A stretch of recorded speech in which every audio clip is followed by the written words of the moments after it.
Kenapa kadang-kadang kita berdusta? Satu, pelomak cito je mak. Betul tak?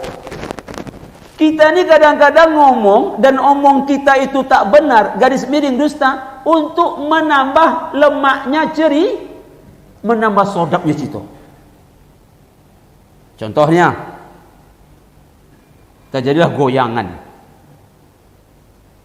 gempa lah katakan, sikit 2 detik taklah goyang. Tapi kalau kita bercerita supaya lemak, ngeri.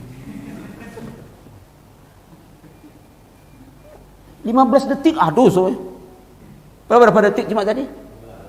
Tapi begitu kita ceritakan biar agak seru, 15 detik. Berdosa tu Ustaz, berdosa. Tapi kita kadang-kadang sering bercerita seperti itu supaya cerita tadi jadi lomak. 15 detik pak yo, goyang yo. Oh ngeri. Bukan main goyang.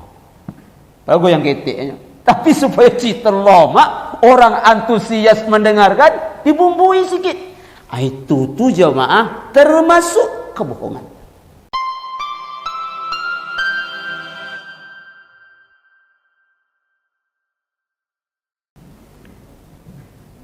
Bismillahirrahmanirrahim.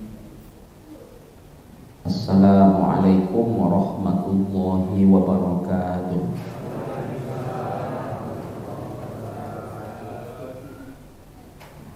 Alhamdulillah alladzi arsala rasulahu bil huda wa dinil haqq liyuzhirahu 'ala ad-dini kullihi wa kafa billahi shahida. Asyhadu an la ilaha illallah wahdahu la syarikalah wa asyhadu anna Muhammadan abduhu wa rasuluh la nabiyya wa la rasula ba'dah. Subhanaka la ilma lana illa ma 'allamtana innaka antal alimul hakim. Rabbana zidna ilman warzuqna fahman wa amalan mutaqabbala. Qala Allah Ta'ala fil Qur'anil Karim, a'udzu billahi minasy syaithanir rajim.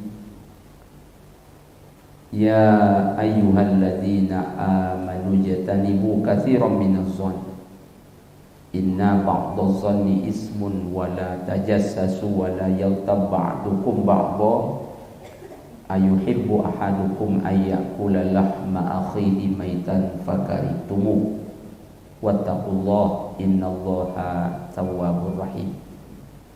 Wa qala ta'ala ma yalfizu bil qaulin illa ladaihi raqibun atid. Shadaqallahul azim.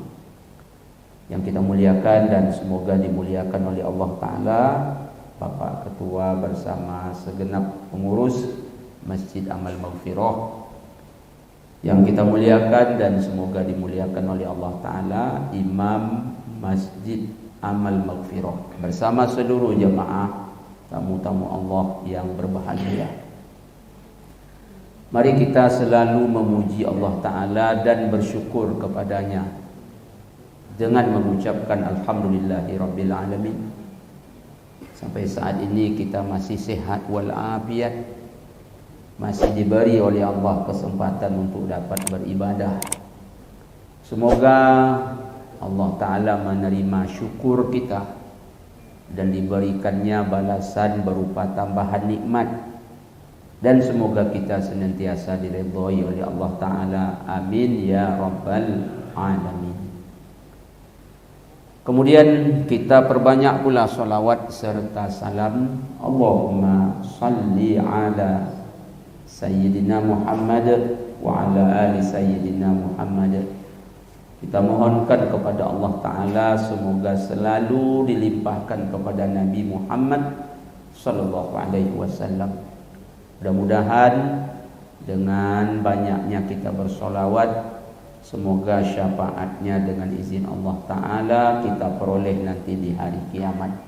Amin ya Rabbal Alamin. Jemaah tamu-tamu Allah yang berbahagia, semoga Allah Ta'ala mudahkan malam ini kita akan mengulang-ulang tentang hadis Nabi Muhammad SAW yang diriwayatkan oleh Imam Al-Bukhari dari sahabat Abdullah bin Amr bin As. Hadis ini sahih. Dan hadis ini saya yakin semua kita sudah sangat-sangat sering mendengarnya.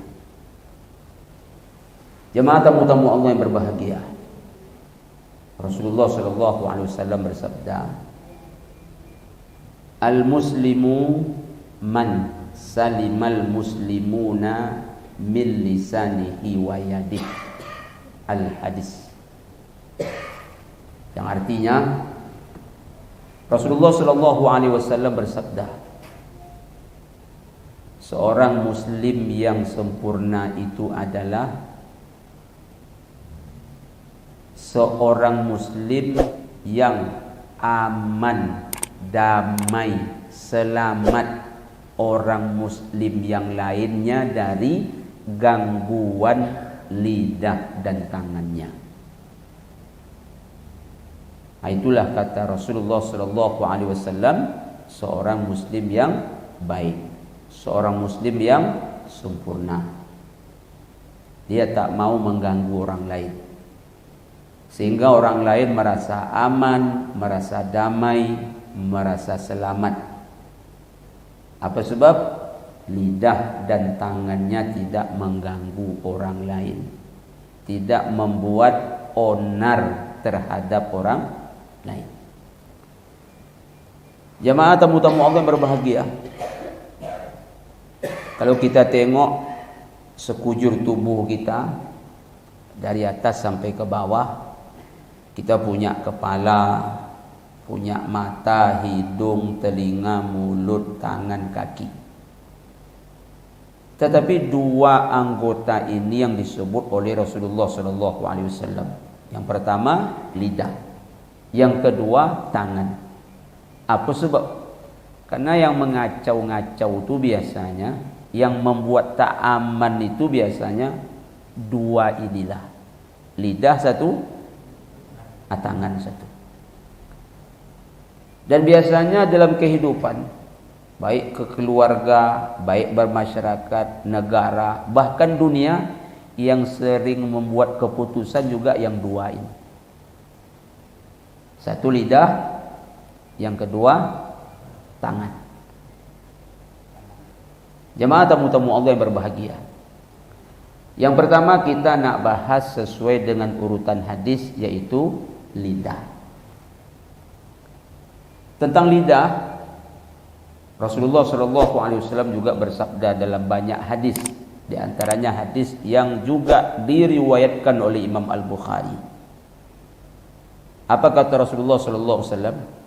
Salamatul insan fi hifzil lisan. Seorang itu selamat dengan apa? Dengan cara dia pandai menjaga lisannya.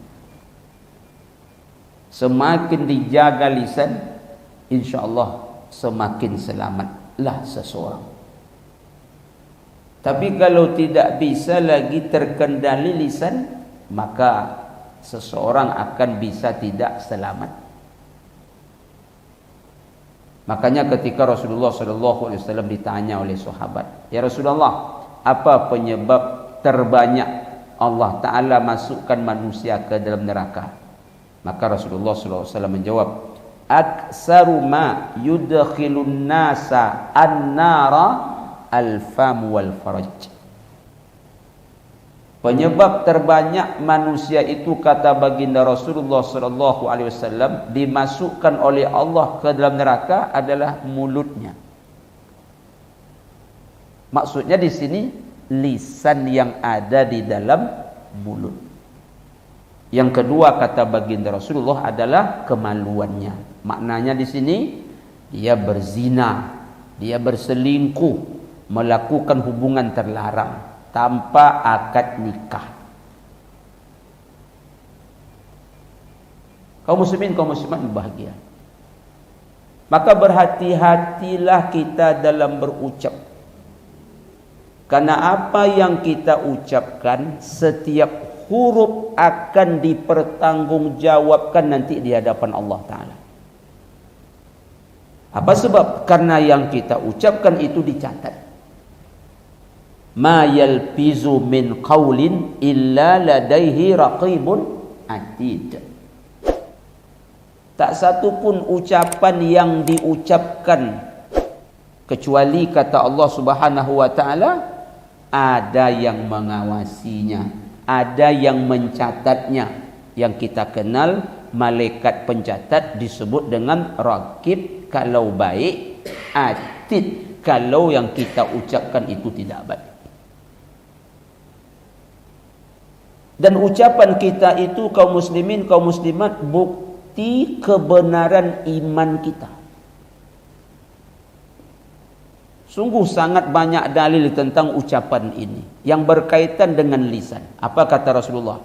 Man kana yu'minu billah wal yaumil akhir falyakul khairan aw liyasmut. Barang siapa, kata baginda Rasulullah sallallahu alaihi wasallam, yang benar-benar beriman dia kepada Allah dan hari akhir, hendaklah berkata baik. Kalau tak baik yang dikatakan itu, diam. Lalu macam mana kita nak mengamalkan hadis ini? Cara mengamalkan hadis ini, letakkan hati di depan, lidah di belakang. Apa maknanya Pak Ustaz? Timbang-timbang dulu. Apa makna meletakkan hati di depan? Ingat-ingat dulu apa yang nak dikatakan. Setelah ditimbang, setelah diingat baik, cakaplah. Kalau tak baik, diam. Cuma kadang-kadang mohon maaf kita ni terbalik. Lidah di depan, hati di belakang. Ini yang selalu. Bercakap-cakap kita dulu, mengecek-ngecek kita dulu, lalu setelah itu baru ditimbang-timbang oleh hati. Ini terbalik. Yang tepat adalah hati di depan, lidah di belakang. Jangan lidah di depan, hati di belakang. Kalau lidah di depan, hati di belakang, maka keluarlah ucapan-ucapan yang tidak baik. Jemaah tamu-tamu Allah yang berbahagia, ada seorang ayah yang bijaksana. Jadi dia punya anak. Anaknya ini jemaah suka melawan. Bukan hanya suka melawan, tapi juga berkata-kata kotor, pemarah. Pokoknya segala macam jenis dosa lisan dia lakukan. Jadi pada suatu hari jemaah, sang ayah ini membeli paku 1 kilo. Paku. Jadi apa kata ayah ni kepada anaknya? Nak, ni paku 1 kilogram. Setiap keluar dari lisanmu perkataan tak baik, entah itu melawan ayah, entah engkau itu berkata kotor, entah itu engkau marah, ribah, namimah, fitnah, ambil sebatang paku, kau tokokkan di pagar yang ada di belakang rumah kita. Asal keluar dari mulutmu cakap yang tak baik, ambil paku ni sebatang, atau kok di pagar yang ada di belakang rumah kita. Tolong kau lakukan seperti itu. Tak lama jemaah, paku 1 kilo tu habis. Tak lama paku 1 kilo tu habis. Jadi setelah habis paku 1 kilo tadi, apa kata ayahnya? Cuba cabut lagi nak. Cabut lagi. Saat mencabut tadi, terasa oleh anak lebih susah mencabut dibanding menokok. Apa makna? Awak kalau mengucap, entah itu ribah, entah itu namimah, apapun ucapan yang tak baik, ngalir aja biasanya. senang. Tapi ketika kita mencabut ucapan itu susah. Seperti susahnya mencabut paku tadi. Betul tak jemaah? Waktu ngomong tu ngalir aja. Waktu ribah, fitnah, namimah itu tak terasa. Tapi setelah kita ucapkan perkataan-perkataan tak baik tadi, lalu umpamanya kita minta maaf, menarik ucapan tadi, itu jauh lebih susah dibandingkan waktu mengucap kemarin. Ibarat seperti menyabut paku. Setelah dicabut oleh anak tadi, lalu apa kata ayahnya? Tengok nak, bekas paku tu berlubang-lubang di pagar tu. Macam itulah hati saudara, yang sudah kau lantak-lantak dengan cakap tadi. Berlubang-lubang hati. Persis seperti bekas paku yang ada di pagar. 10 paku yang kau tancapkan, 10 bekas. 1 kilo paku yang kau tancapkan, 1 kilo bekas. Jadi kaum muslimin, kaum muslimat, memang betul yang disampaikan oleh Rasulullah. Dan yang disampaikan Rasulullah kan berdasarkan bimbingan wahyu. Salamatul insan fi hifzil lisan. Selamatnya manusia tergantung pandainya dia menjaga lisan. Jemaah tamu-tamu Allah berbahagia. Pada suatu ketika Rasulullah sallallahu alaihi wasallam bersama sahabat di sebuah pasar. Jadi kita banyak berkisah malam ini. Jadi sampai di pasar, Rasulullah sallallahu alaihi wasallam melihat bangkai seekor kambing. Tanduknya patah, kakinya patah, tangannya patah. Kata Rasulullah sallallahu alaihi wasallam kepada sahabat, siapa kalian yang mau membeli bangkai kambing ini? Apa kata sahabat radhiyallahu anhum ajmain? Kami tidak mau beli ya Rasulullah. Apa sebab? Bangkai. Kami tak mau beli. Ya Rasulullah, kambing ini usahakan sudah jadi bangkai. Kalaupun hidup, mungkin tak ada orang yang mau beli. Apa sebab? Tanduk patah, kaki patah, tangan patah.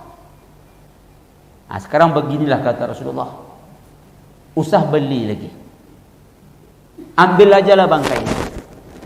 Tapi apa kata sahabat? Ya Rasulullah, dikasih pun oleh orang bangkai kambing ini kami tak mau.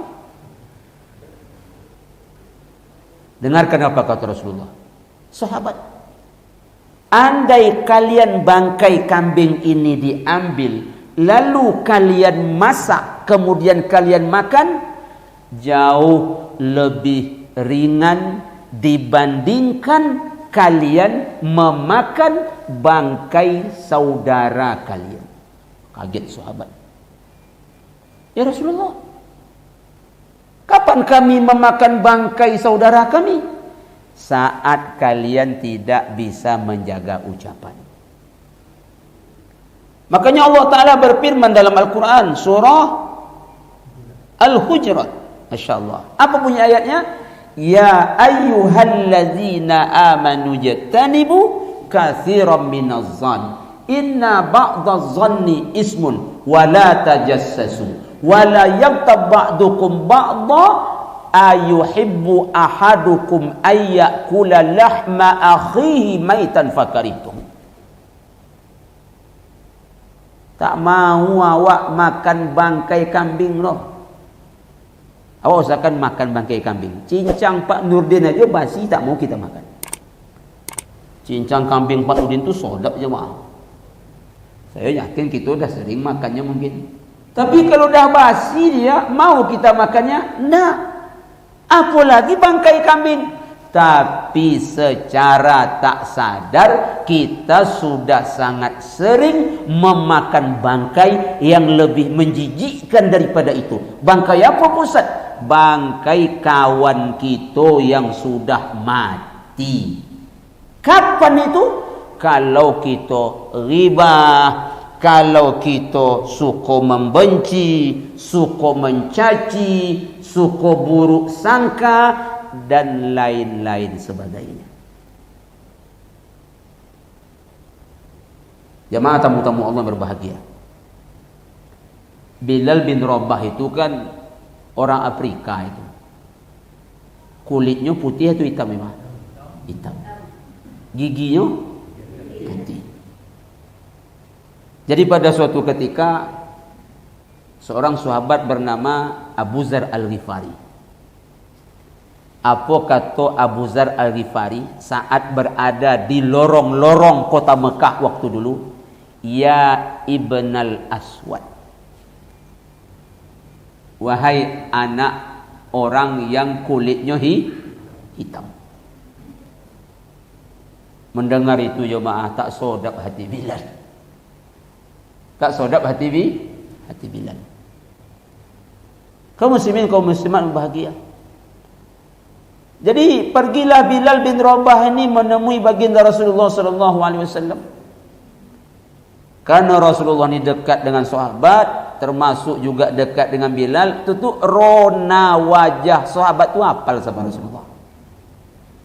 Ini banyak duit ni. Banyak utang ni. Itu. Lalu karena Bilal ni muram, bertanyalah baginda Rasulullah sallallahu alaihi wasallam. Bilal, ada apa? Abu Zar Al-Ghifari ya Rasulullah. Dia memanggil aku, ya Ibn Al-Aswad, wahai anak orang yang berkulit hitam. Memang ya Rasulullah, aku hitam, ayah aku hitam, mak aku hitam. Tapi dipanggil oleh Abu Zar Al-Ghifari macam itu tu tak sodak perasaan aku ya Rasulullah. Sebelum cerita saya lanjutkan, sahabat tu jemaah. Ada iman kita sehebat iman sahabat? Ada iman kita levelnya sama dengan sahabat? Tak ada? Maka jaga lidah baik-baik. Sahabat itu tak tahan. Apa lagi awak? Jadi Rasulullah SAW memanggil Abu Zar Al-Ghifari. Abu Zar, saya Rasulullah. Iyo di kau memanggil Bilal bin Rabah, wahai anak orang yang berkulit hitam. Iya Rasulullah. Tapi saya bergurau-nya Rasulullah. Tidaklah serius sekali doh. Tak boleh itu wahai Abu Zar Al-Ghifari. Berarti masih ada sisa-sisa jahiliyah dalam hatimu. Kamu dengar itu cemas Abu Zar Al-Ghifari. Mendengar Rasul berkata, berarti masih ada sisa-sisa jahiliyah dalam hatimu. Lalu jemaah, Abu Zar Al-Ghifari mendatangi Bilal bin Rabah. Mengapa dia? Guling dia atas tanah, diletakkannya kepalanya atas tanah. Wahai Bilal, pijaklah kepala aku. Berapa kali kau mau pijak? Pijaklah. Berapa lama kau nak pijak? Pijaklah. Tapi Bilal ni kan sahabat jemaah. Apa katanya? Tak mungkin aku memijak kepala yang setiap saat sujud kepada Allah Subhanahu. Jadi sahabat selesai urusan. Kalau kita tak bisa jemaah. Itu maksudnya. Kalau ada jemaah macam Bilal, kalau ada jemaah macam Abu Zar Al-Ghifari, taklah situ. Tapi ada kita seperti Bilal, ada kita seperti Abu Zar, tak ada. Maka solusi adalah jaga lisan, jaga lisan.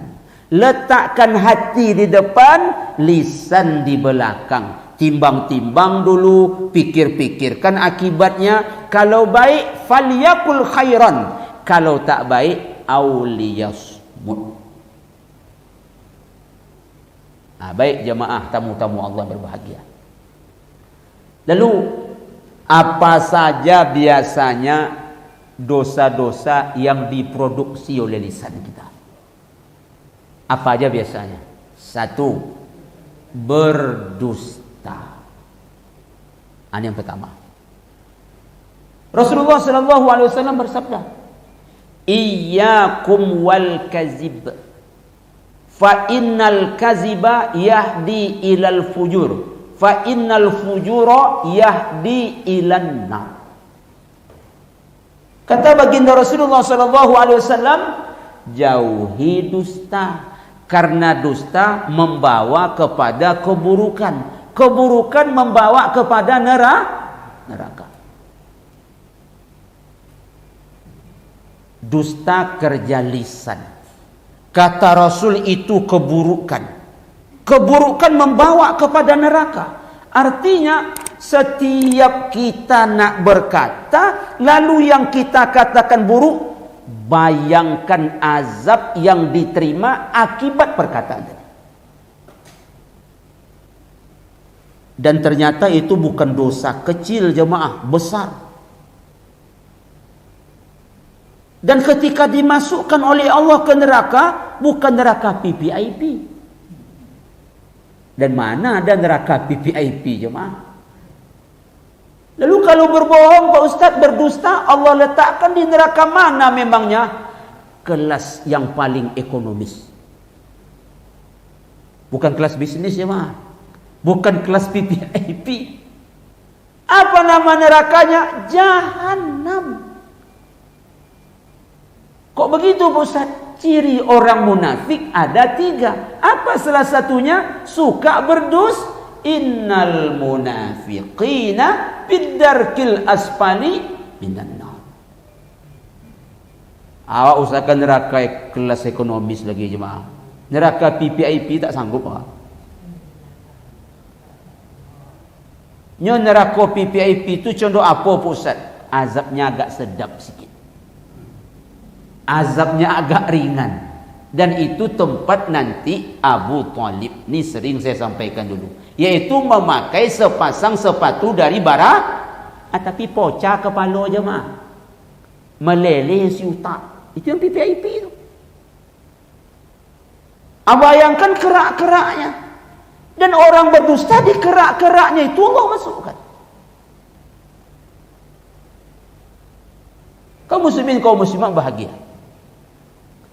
Lalu mohon maaf, termasuk saya dan kita semua, kenapa kadang-kadang kita berdusta?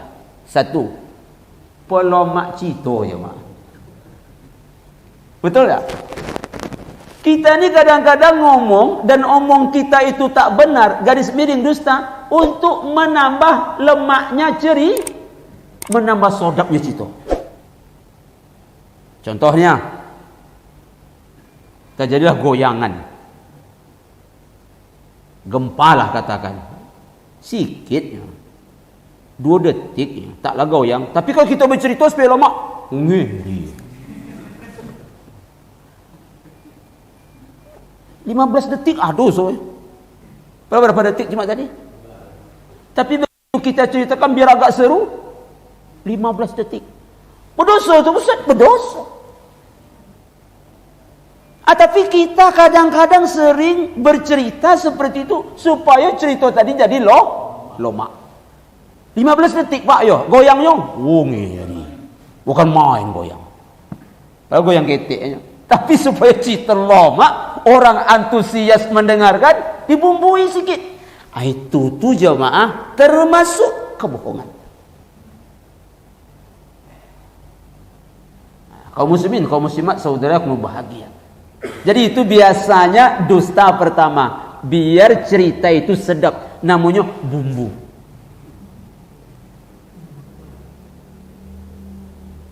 Kaum muslimin, kaum muslimat bahagia.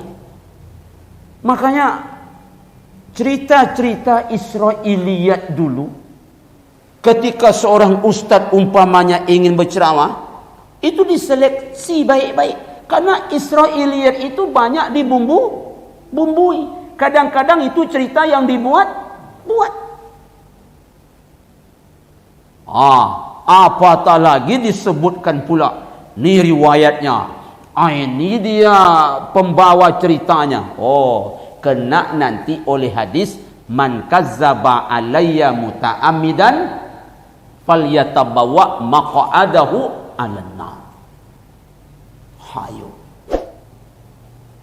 Kaum muslimin, saya yakin contohnya banyak, tapi salah satu penyebab kita berdusta adalah pola mak cito.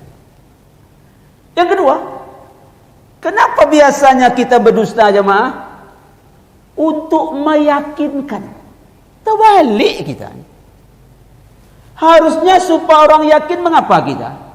Sejujurnya, awak terbalik biar orang yakin berdusta sikit. Contoh ustaz lah, saya tak contoh orang lain. Terlambatlah ustaz tu datang. Tapi kalau saya biasa jarang terlambatnya mak. Contoh ustaz lah, terlambat datang. Jadi ustaz tadi umpamanya terlambat datang, dek lambat mandi.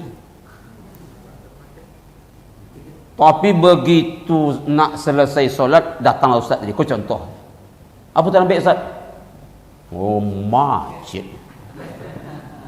Ngeri macet. Padahal apa penyebab sebenarnya? Lambat mandi. Tapi supaya jemaah yakin, supaya jemaah percaya, apa disebutnya? Macet. Penyebabnya lambat mandi. Tapi kenapa disebut macet? Biar yakin. Itu biasanya penyebab kedua orang berdusta. Untuk meyakini. Padahal kalau untuk meyakini kaum muslimin yang sejujurnya sebutkan. Aku mohon maaf lah, aku contoh aja nyawa. Atau masuk juga dalam dunia dagang. Kok baju jubah kok buatan mana pak? Oh, asli Arab Saudi. Aku contoh. Kalau dari Solo tibanya, kok Haramain Arab Saudi? Yakinlah. Apa salahnya disebut dari Solo saja? Asli pak, asli. Cuba asuh kain lah. Awak nak pandai ngasuh, oh iya asli gitu pak. Jadi kenapa penyebab kedua orang berdusta? Untuk meyakini. Terbalik kita ni. Nah kaum muslimin, kaum muslimat, apakah untuk meyakini atau menambah bumbu itu tetap tidak dibolehkan. Dan yang lebih bahaya lagi, biasanya kalau kita berdusta pertama, maka akan ditutup oleh dusta kedua. Akan ditutup pula oleh dusta ketiga. Akan ditutup pula oleh dusta keempat. Namun takkan pernah tertutup. Justru lubang itu akan semakin menganga. Dan ingat itu bahaya. Kan dulu ada tu jemaah Zainuddin MZ ceramah, almarhum kan masih ingat kita ceramahnya. Dan itu ceritanya sahih. Seorang pengembala ya nak, tolong, harimau memakan ternakku, harimau memakan kambingku. Orang sekampunglah datanglah. Apa katanya? Tak ada doh, aku main-main aja. Kali kedua, tolong, harimau datang memakan ternak aku. Orang datang. Dah sampai orang situ, aku tak ada apa-apa doh, bergugur wajahnya. Kali ketiga ya betul-betul datang harimau tu. Habis kambingnya. Minta tolong dia. Apa kata orang? Bergurau tu kata orang. Habis kambing semua. Kaum muslimin, kaum muslimat yang berbahagia. Itu yang diproduksi oleh lisan, jenis dosa pertama bernama kebohongan. Yang kedua, biasanya yang diproduksi oleh lisan kita namanya dosa ghibah. Bertanyalah Rasulullah kepada sahabat, atadruna mal ghibah? Sahabat, kalian tahu tak ghibah? Qala, sahabat menjawab, Allahu wa rasuluhu a'lam.